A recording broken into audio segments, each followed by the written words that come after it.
Assalamualaikum, hai semuanya. Saya Citra Karisma. Kali ini saya akan memaparkan materi mengenai bullying atau perundungan. Check this out. Bullying adalah satu tindakan yang dilakukan oleh seseorang atau oleh sekelompok orang dengan tujuan untuk menyakiti atau untuk melukai baik secara fisik maupun secara mental.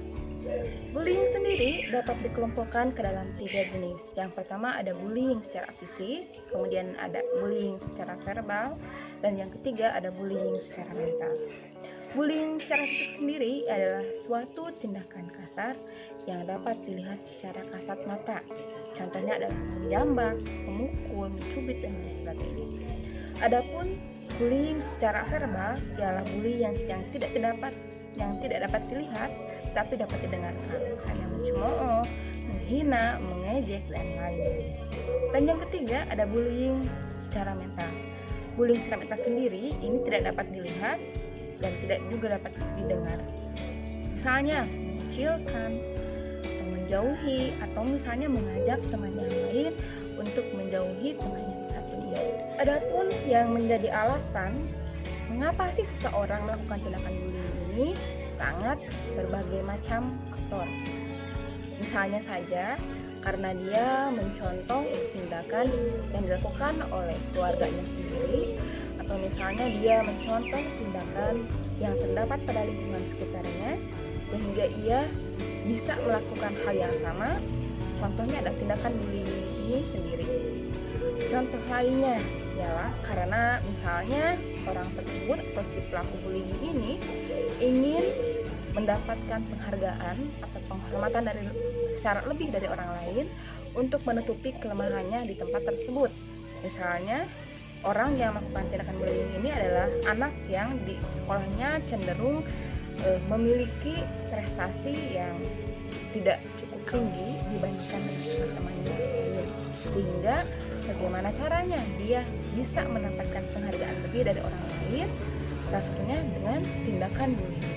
Dampak yang dirasakan oleh orang atau korban bullying ini sangat bermacam.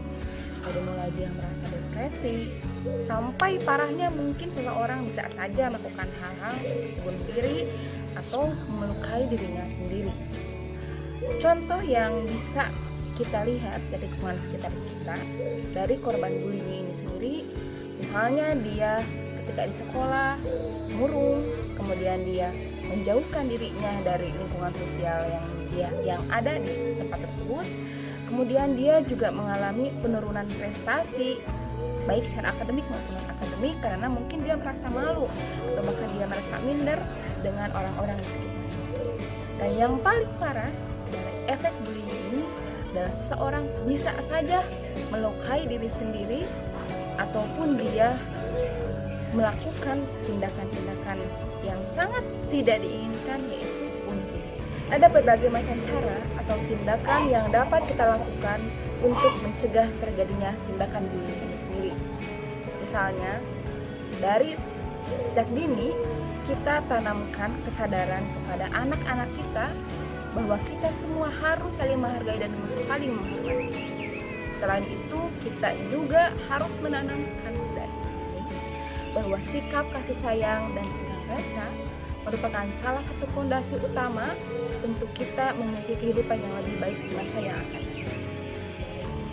Para pelaku bullying itu sendiri biasanya cenderung mereka yang mengalami berbagai macam masalah di dalam kehidupannya, seperti kekurangan kasih sayang dari orang tuanya, atau misalnya mereka berasal dari keluarga yang tidak utuh, atau misalnya sebelumnya mereka mengalami perlakuan yang sama hingga dia mengalami trauma, kemudian dia melakukan hal yang sama terhadap temannya yang lain.